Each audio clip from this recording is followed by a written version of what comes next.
Welcome to Conversations with My Sister's Keepers, where we bring awareness, share stories, and promote healing-centered conversations for lived experience professionals and allies in the gender-based violence and recovery sectors.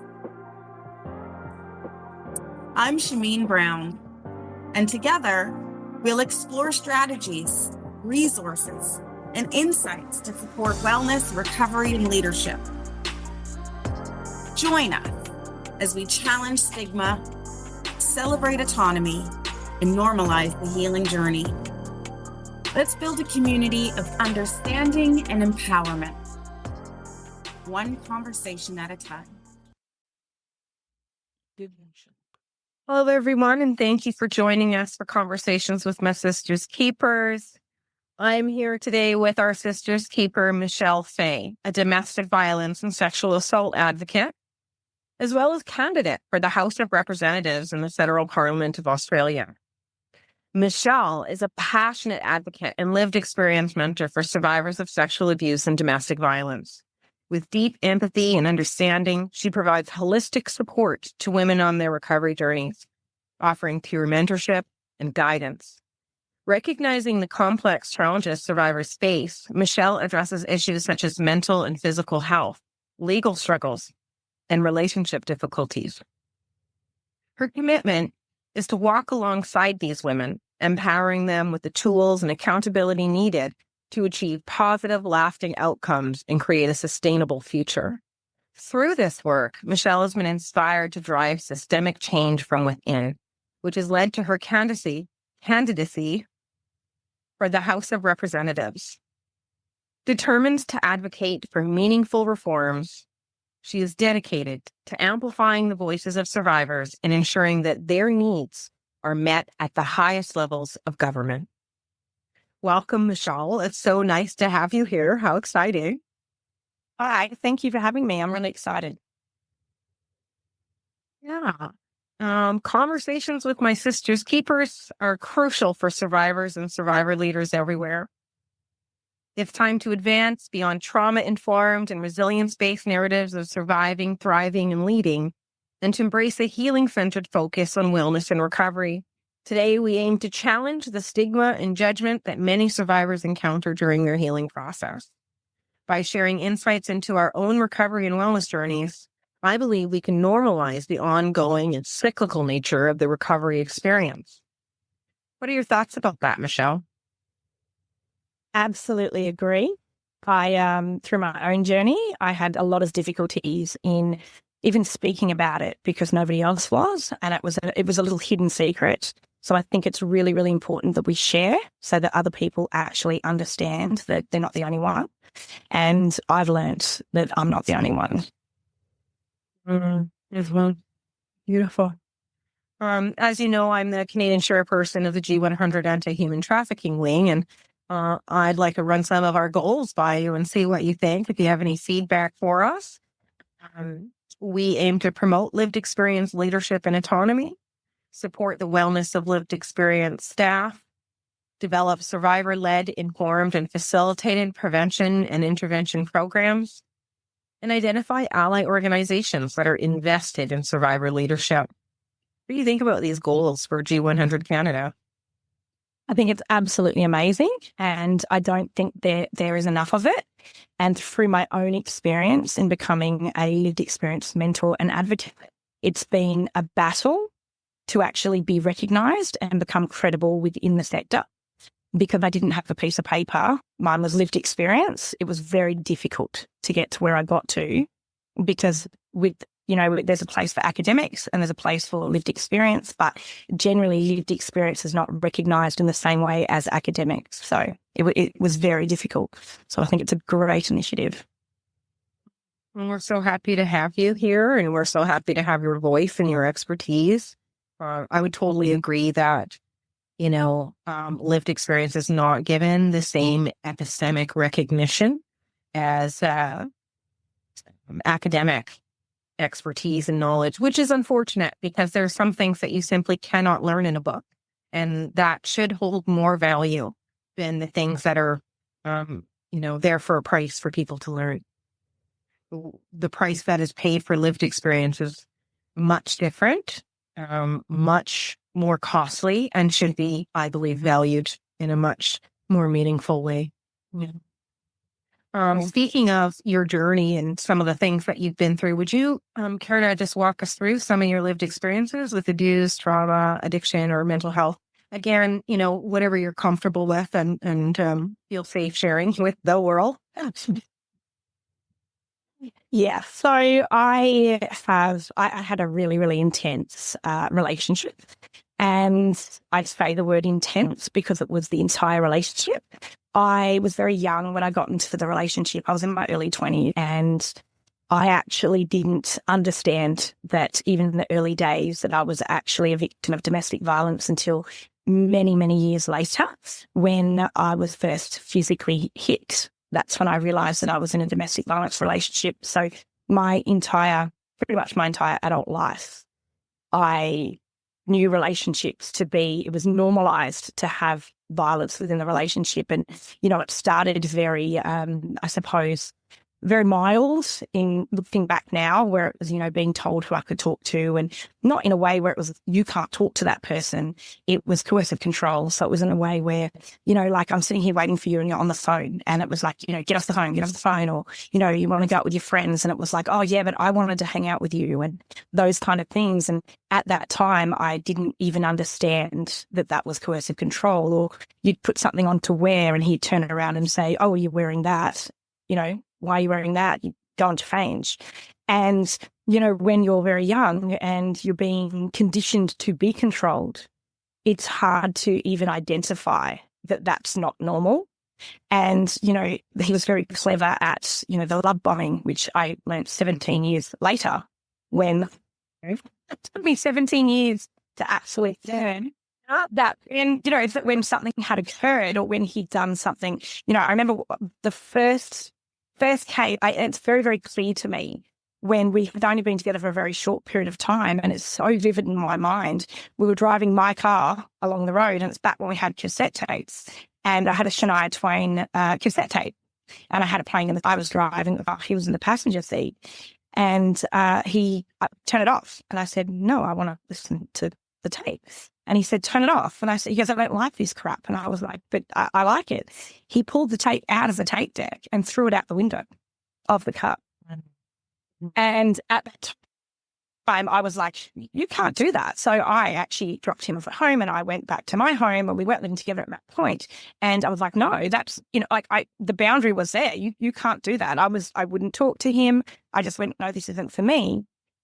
24 hours later, I had a bunch of flowers turn up at the door. And I had gifts turn up at the door. And that was when I was being love bombed, and had no idea till 17 years later that story would be how they struck you back in. Yeah. And it's that story is so vivid to me now, and I've never forgotten it. And now that I look back and understand how, these coercive control, how it actually works, that story is relevant now. It's because those experiences I had with that love bombing and that hoovering and being sucked back in. And, even in the early days where it was, I remember once saying to him, I've never seen the snow. And within 2 weeks, we were holidaying on the outskirts of Canberra in the snow. And here I am thinking, how lucky am I to have found this perfect person, well, the perfect person for me. And so throughout that next 17 years, I basically was being controlled. But I didn't even know that I was. I was just, while I was towing the line, and I was doing everything that he expected of me, which was everything, working, looking after the children, everything that I was doing, and he didn't do a great deal. And while I was towing those lines, I didn't have access to money. So there was financial control. He would give me access to money. It was fine. He was fine with that. And it was at the time when I started to assert independence and set boundaries and say, this isn't right. Something about this just isn't right. I can't go out with my friends. I don't have access to money. I've got to ask for money. If he doesn't like something that I'm doing, he'll slam a door, and then I fall back into line. And I actually started to work that out. And I started to assert some, independence and say, no, like enough's enough. And he didn't like it. So at that point, it got worse. So he started to come down even more and started to become more aggressive.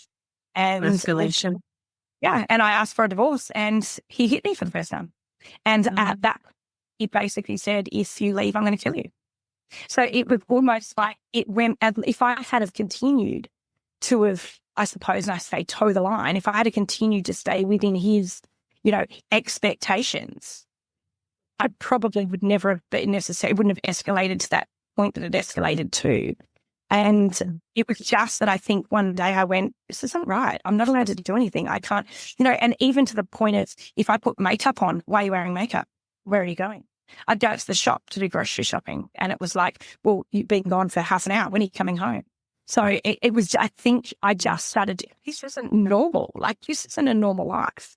But it took 17 years to get to that point of realizing that it wasn't normal. And, people say to me, how did you realize that it wasn't normal? And I think for me, it came with maturity. So it came with just getting older. My children got older and I wanted to do all of these things and I wasn't able to because I had this invisible prison. That was restrictions. And lines everywhere that I went. And, I wasn't allowed to go on holidays with my friends. I wasn't allowed to go on nights out because, it made him uncomfortable because not because of me. I trust you. I don't trust everybody else. So it was those kind of statements. And, once the escalation started, it just kept going. So it didn't matter after he hit me for the first time. It didn't matter how well I behaved. Yeah. It still worked. So it didn't, didn't matter what I did. I would do every single thing he wanted me to do. And the escalation still got worse. And, it got to the point in the end, by the time sort of it came to an end and he was forcibly removed from the home by the authorities through an intervention order, I was being strangled every couple of days. That's how he was controlling me. And, what I didn't understand, I think at that point was when I looked back, when I was in the thick of when it was really serious, it was really dangerous, I didn't understand how it went from that point of being like, it was almost like I missed a window where I could have left. And I just sort of went, it just escalated so quickly that by the time it got to that point, there was no chance of getting out alive or without intervention. And somebody said to me throughout this period, but why don't you leave? And I'm like, you actually can't. Like I had traffic. In the end, I had trackers in my car. There was recording devices around the house. He was checking my mobile phone. He knew where I was at all times. I physically And I think one of the signs that he sent me about how much danger I was in was when I actually went to my counsellor's office and went to counselling. And I'd actually been assaulted the night before, like hours before that. And it involved strangulation. And there was a police station close to my counsellor's office. And he said, we're going to the police station. And I was like, no, I can't. He's going to hurt me. He's going to. And he said, we're going to the police station or I'm going to report it. This is going to happen. And I went to the police station with my counsellor. He left. I was there for about 2 hours and I knew that he's going to be like, why is she gone for so long? And I walked back to my car and he was sitting on the back of my car. And that was when I went, I'm in trouble here. And walk from the police station knowing this had just happened. And at that point, I did know that strangulation was a precursor to femicide. So I knew that. And it was probably the most terrifying day because I would you beat the police station. He knew because the police station was down the road from the shops. So I just there was nowhere to go. There was nowhere to turn. And it wasn't until he made a fatal mistake where he was finally arrested and the police took action and put in a lock. And that was actually how I finally got free of it. And even following that, it didn't end there. The post-separation abuse continued. And it was this is an important conversation because I see this with a lot of my clients too. There's that separation that happens, but that abuse sometimes even picks up lots of belittling, lots of demeaning, lots of, really damaging for the self-esteem, but fear-provoking as well. Sorry, please continue. Yeah, so, but, there were periods after he was removed. I mean, he stayed 5 nights in the watch house. Then he received bail for a serious assault. It's another issue. But, that's another issue with the system, which is, probably for another day. But the post-separation abuse was so bad, I didn't sleep. So every night, if I heard a noise outside of my house, I was up. It didn't matter what it was. It could be a twig or a branch. I, for months, awaited him to come and kill me. And I believed that was going to happen. It was just, he would, following our separation, I didn't understand the amount of control that he had and the amount of surveillance he had on me until I would bump into him in places that he shouldn't have even been. Suddenly I'm right there. Or I go and do my groceries and he drives past me in the car. And he was just appearing everywhere. And I remember thinking, this isn't chance that he's, appearing everywhere. And it was clear intimidation, like he was trying to intimidate me. And then I discovered that because he had control of my emails, he had Google Tracker on. So even after separation, he was tracking me through my email account. So I cleared all that up. And, even with, I was trying to co-parent with him for a few months following that. Well, the advice that I'd received from police actually was that I needed to. How old were your kids at this time? My children at that time were, my goodness, hang on a minute. So my eldest child was 15, 13, 11, and 8. So they were an age where they could speak and where they could tell me what was happening. But it was an awful feeling. So a police officer actually told me that I had to ensure that I encouraged a meaningful relationship between him and the children. Now, I would later learn that that was absolute garbage and that actually put me at risk because as a protective parent, I wasn't being protective. But here I was coming out of this situation following any advice that I could get because I didn't have anyone telling me how to do things. I didn't have anyone supporting me. I was listening to all of this advice and the officer actually said to me, you need to ensure that you're assisting the children to carry on a meaningful relationship with their father. And, in my head, it went against my grain. And I'm thinking, how can you possibly, I'm handing my children over to a man who's committed serious acts of violence, not only against me, but also against my children. So that to swallow.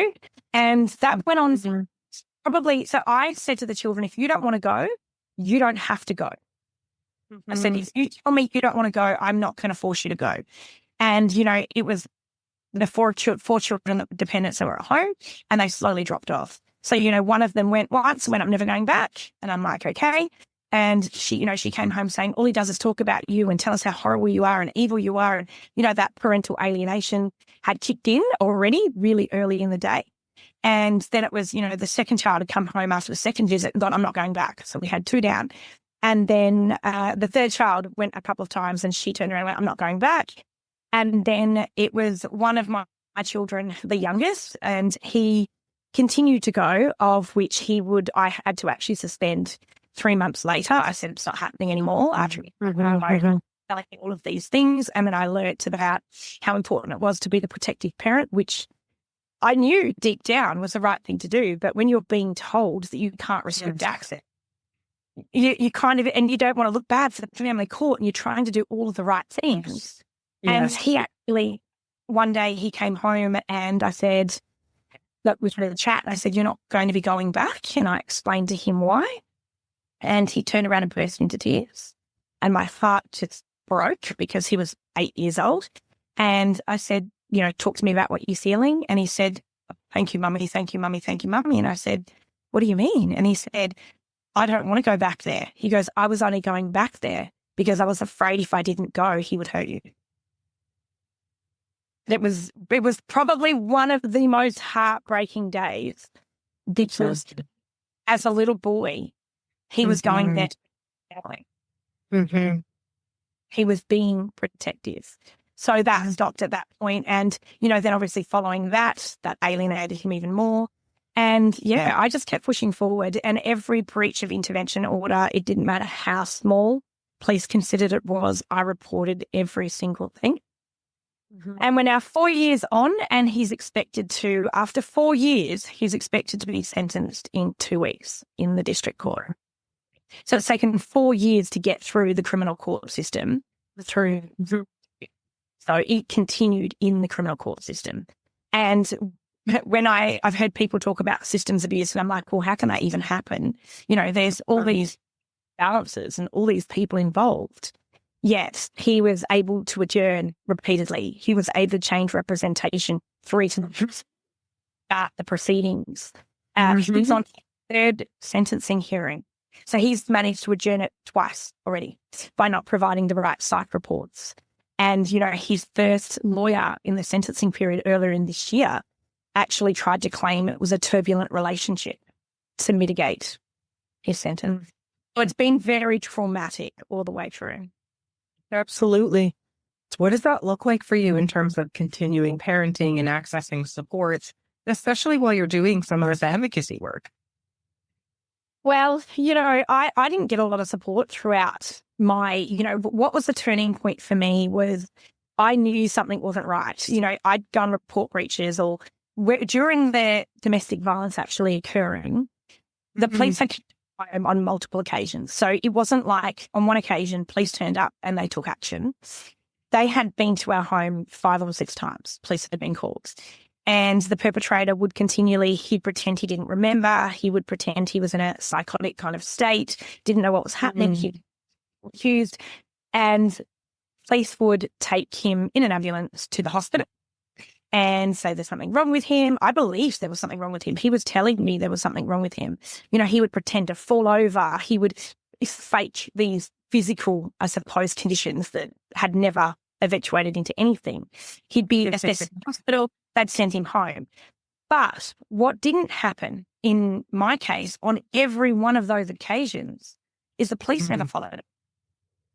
So he would go in through the hospital and he would come back out through the hospital and I would never hear from the police officer again. Oh, no. Let down in a way. And that is really difficult for me because I do have trust issues with the system. On one occasion, after separation, I reported a breach to the police and the police said, oh, look, here's the number, you know the drill, call 1-800-RESPECT and here's a referral to these people. And I remember making that call on the way home because it was quite a serious breach. There were threats made to my son and all this kind of stuff. And the officer said, look, I said, is this an escalation? Like he was already on bail for 16 charges. The officer said, yeah, I believe it is. And I said, so what happens from here? He said, from here, I'll give you this card. You go call that number. He goes, it's out of our hands. And I remember thinking, so you're the police. You're telling me there's an escalation. This is a dangerous perpetrator. I've been classified as high risk. And you're letting me walk from the police station. And he's like, this is how it works. And I came home and I contacted the number because in my gut, I needed to be out of the house. We shouldn't have been there. It was escalation. It was a really odd thing that he did considering that he was on bail and all these things. And I called the number and I told them what was happening. And this was our support, our national support service. So these people, yep, safe housing, all that kind of stuff. What do you need? And when I told her what had happened, I said, we need to get out of the house. I said, I'm really frightened that he's going to come here. And she turned around on the end of the phone and she said to me, I can't help you unless he turns up. Unless he turns up. If he comes to your home. If he comes we will to help you when you're dead. he's going to kill me. And she said, I'll help you. And it was at night time. And she said, I can give you referrals to other places that might be able to assist and all that kind of stuff. And I said, okay, there's nothing more I can do. I tried. I pled with her. I need something. And I got off the phone. I got a text message from that support organisation. And it had a list of all these other services that I could call. They were all closed. I was left by police, by support services, to just wait in my home. I didn't do that. I walked out and I said, everyone get a bag, we're getting out of here. And we went and stayed in a hotel because I had serious concerns for our safety. So throughout my process or throughout my experience, I've been let down there's not been a system that's worked for me. And the turning point happened for me when I'd had enough and went, this isn't right. Something's not right about what's happening here. If this isn't happening to me, this is happening to so many other people. And yet we have people questioning how and why women are being murdered by their partners when they'd previously sought help. And for me, I just went, it's really evident why that's happening. So I sent an email to my local member for parliament outlining exactly what had happened and that I'm not getting help and that I believe that I'm going to be killed. I CC'd family and friends in that email so that everybody was aware that I believed I was going to be killed and that nobody was. The next day, I was in my MP's office, and within about half an hour, I had a safe house for a month. I had security cameras being put on my home. I had a duress watch being put on me. And she was on the phone to the police commissioner to say, what are you doing with this case? And everything moved in half an hour. And I think at that point, I went, it's not a matter of it can't be done. It's a matter that people aren't doing it. It's just not being done when it can be. Because if an MP can make all of these people move within half an hour and all of the things that I needed months before that happen within half an hour, then we can be doing that for all of the other victims that come forward too. I love that. It's powerful. And that brings us to your national campaign that you launched last month. Do you want to share a little bit about that before I ask you more questions? Yes. Yeah. So probably about 2 months ago, I received a message from a inspirational journalist that is a survivor. And he messaged me on Instagram and said, hey, I've read a little bit about your story and I'd really love to have a chat with you. Now, prior to that, I had contact with other journalists, and I felt that people wanted my story, but it was all about clickbait, and it was all about, make this headline and, look at this gruesome story. It just never felt right. So I'd never gone down that.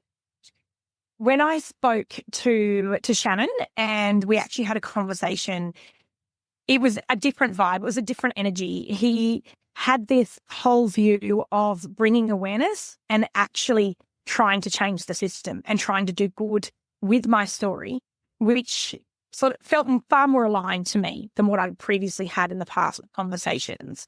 And being the fact that he too was a survivor and he has his own books, I actually felt safe. I felt safe because he's been there.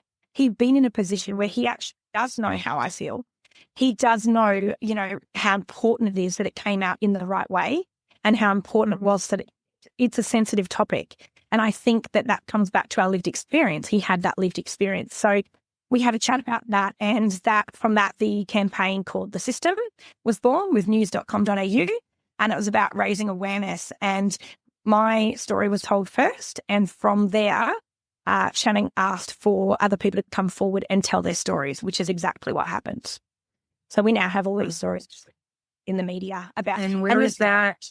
How do people access that if they want to check it out? That's on the website, news.com.au. And if you do a search for The System, so it's called The System, they'll be able to find all of the articles that come with that. And I think what's really, really important is that we often, when somebody is killed, it hits the headlines. Not all the time, but most of the time.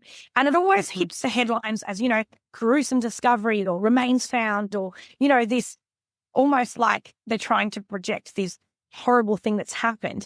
But what's not hitting the headlines is all of the other victims that are going through every single day, lives destroyed. Their stories aren't being told. Nobody those stories because they're not gruesome enough and they're not and click on and really want to read. Yet what nobody understands unless you're in it or you've seen it, and I work with women every day, is that most of these women that have been through what I have been through, they end up financially decimated. They struggle to find employment. They struggle to bounce back financially, emotionally, in relationships. Like I know in my situation, I mean, I've now been single for 4 years, and don't get me wrong, I actually love my independence and all that kind of stuff. But, I'm very acutely aware that there is an element of trauma that plays into that. There's definitely a trauma as to why I'm not, people say to me, oh, you're going to start dating. Oh, not so. Because I just have that fear. So that's a trauma response. And I think what people don't understand is being a victim of sexual or domestic violence, it affects every aspect of your life. So yes, you may have survived, but you're never going to have that life that you would have had pre-trauma unless you have rebuild it. And this is what people don't seem to understand. I'm dealing with, at the moment, I've got 3 really serious cases that I'm dealing with.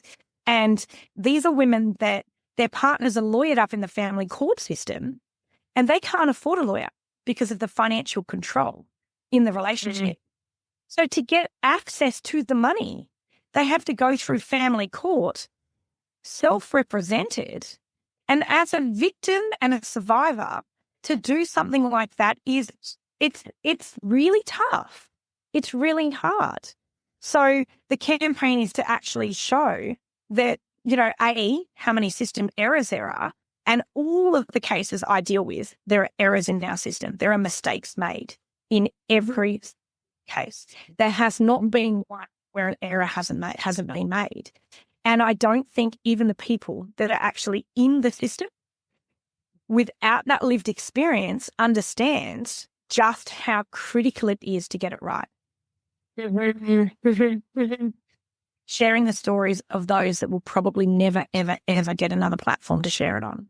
And yeah, I just want to, even giving a voice, and some of these women that have come forward have gone, thank you so much. You've given me a voice to be able to, even sharing it has helped them on their journey.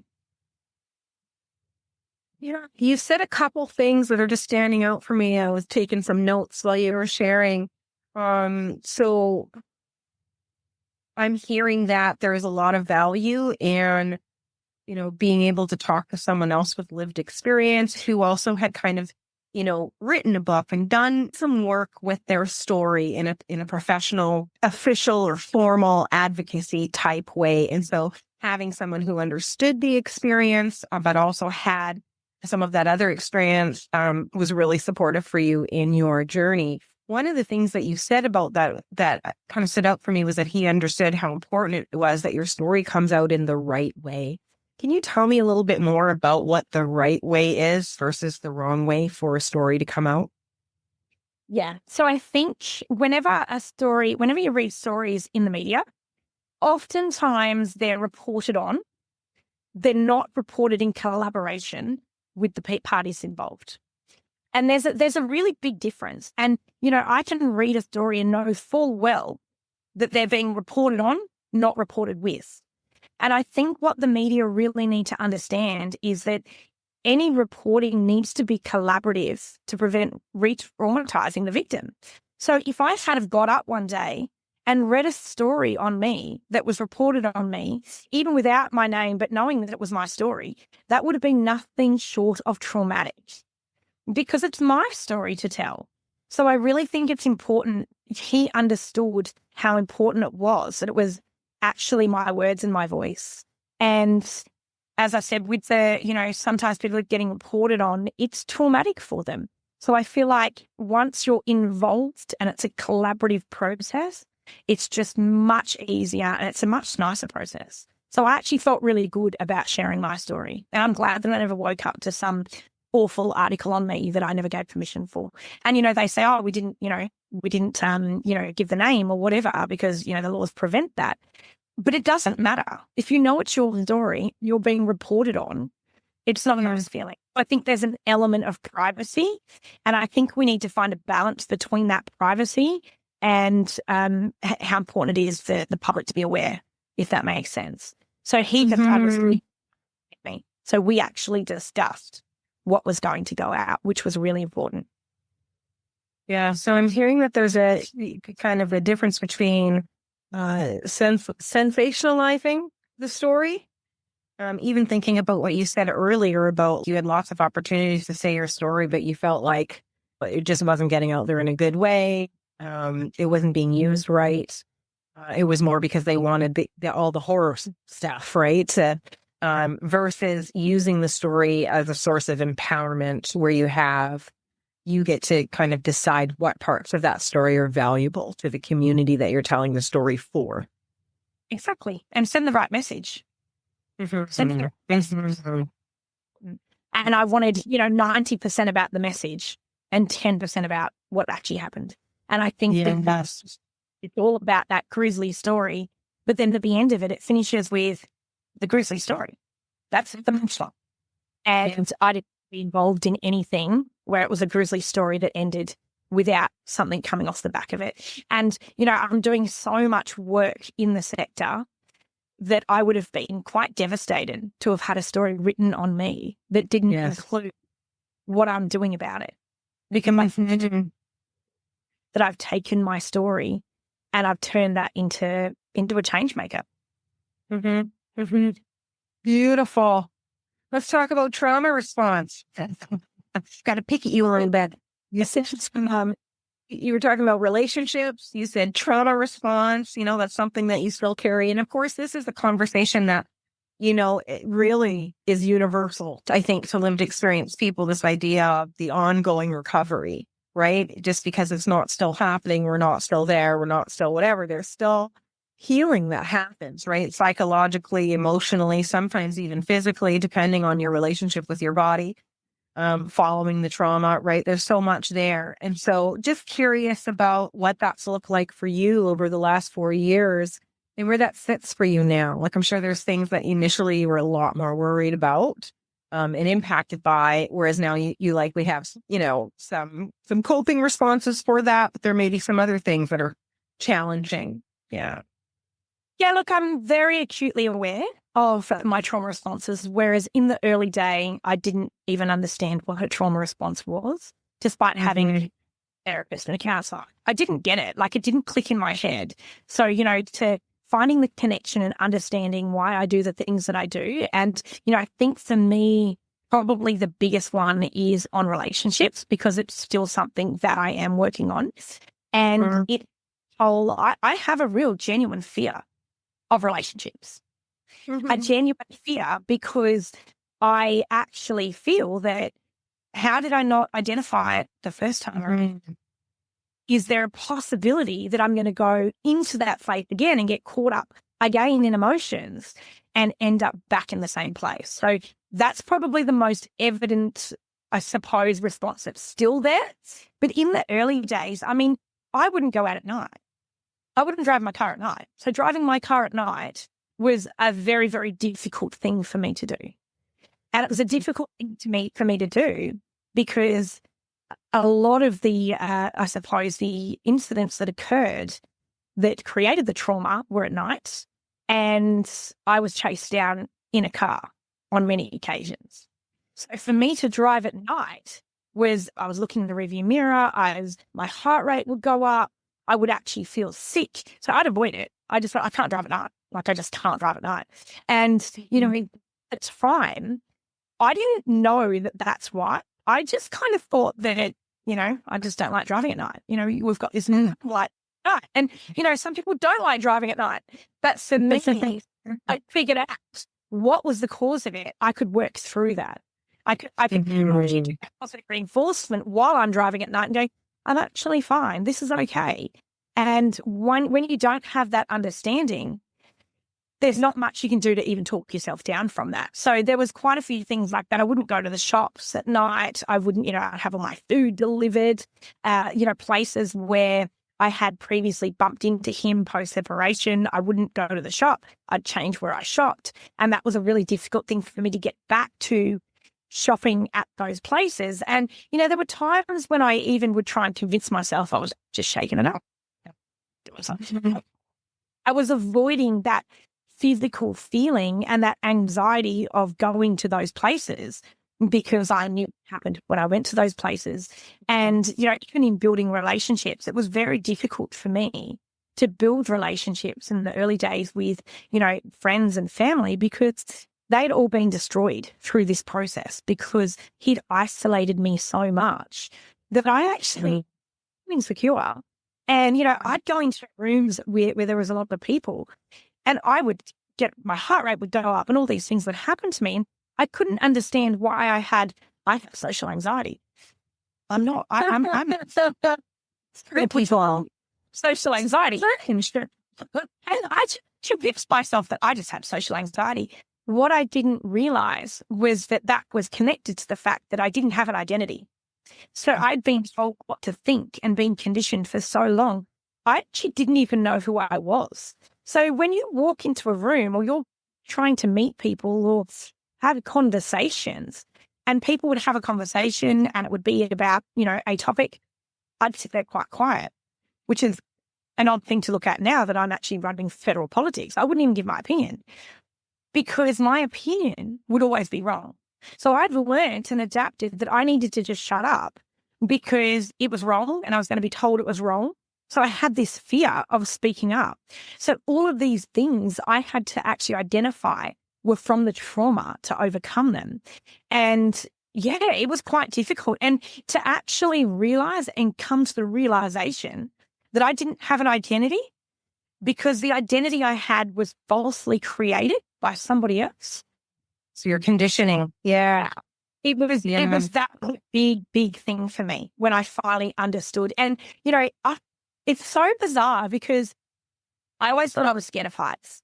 I always thought I was scared of heights and rides at Dreamworld and all sorts of things. And it's obviously come from, I'm not exactly sure the incident, but it's come from the trauma. I love that stuff now. I mean, I want to jump out of the plane.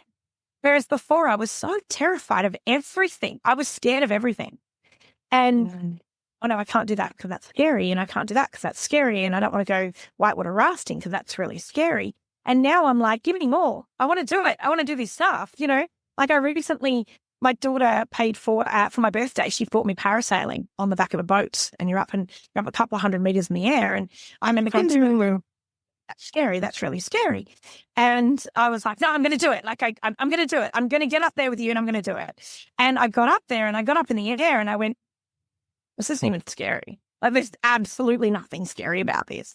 Whereas throughout these 20 years that I was being conditioned, I believe that I was being conditioned in a way where I needed protection. I needed to be scared. Because the world was unsafe. It's not like you didn't trust the world. So everything feels terrifying. Yeah. Everything was. And I was just scared of everything. I was scared of trying new food. When I look back now, I go, like I missed a lot of life. I really did. And I have no regret for what's happened. None at all. Because I believe that my purpose has now come out and unveiled itself and I know how much I can do with it. But at that time, I believed that I was a really frightened person who was, I was in a constant state of anxiety. And now this same person, like even traveling, like I was terrified of traveling. I can't travel. I can't go anywhere. Can't travel. Now, this year I've been on 3 international holidays and I love it. I can get to the airport on my own and I can do all this stuff that 20 years I needed him to do for me because he would carry my passport and he would show me how to jet. He would take all this stuff because I couldn't do it. I wasn't capable. And I was conditioned to believe that I wasn't capable. And now I'm like, no, I'm the one holding all the passports. And I recently went on a trip with my children and a friend and she came with me. And, I was that person that was constantly like, oh, what do I do here? And I'm like, no, I've got this. And I'm checking everyone in. And, those moments for most people are not that. For me, they're huge. They are moments. Milestones. Yeah. So thinking about your recovery and some of the struggles, I'm hearing that there was geographic triggers, episodic triggers, circumstantial triggers, just kind of connected. One thing that I heard that stood out for me is the fear of men being rooted in like a mistrust of your own judgment, right? Not feeling that you can trust yourself. So being afraid of what you might choose. I heard a couple other things there, struggles with identity, self-determination, the ability to self-advocate and feel like you really know yourself and feel confidence in your skin. And then just to kind of circle back to coping, one thing that really stood out for me is when you were telling the story about driving at night, how you're able to identify that trigger or that response and then kind of deconstruct it in your mind, unpack it, look at it, reframe it. No, I'm okay. Right. And then do some self-soothing. So this is kind of the things that I heard there in your process is like, okay, I know where this is coming from. I'm not there anymore. I'm going to tell myself and remind myself that I'm safe, and I'm going to face it head on. Thank you so much, Michelle. I am just so honored that you took time to share your story with us, and of course, impressed by how powerful, how brilliant, how passionate you are. This was our sister's keeper, Michelle Faye, and we are so happy to have had a moment of her time. Stay tuned to Conversations with Our Sisters Keepers to hear part 2 of Michelle Faye's interview, where she talks more about her recovery, but also her career and the ways that she's grown and is giving back to her community.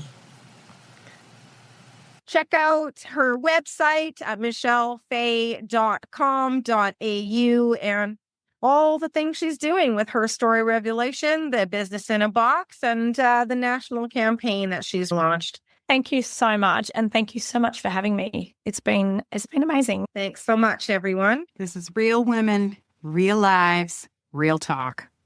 Thank you for joining Casual Conversations with Our Sisters Keepers. Until next time.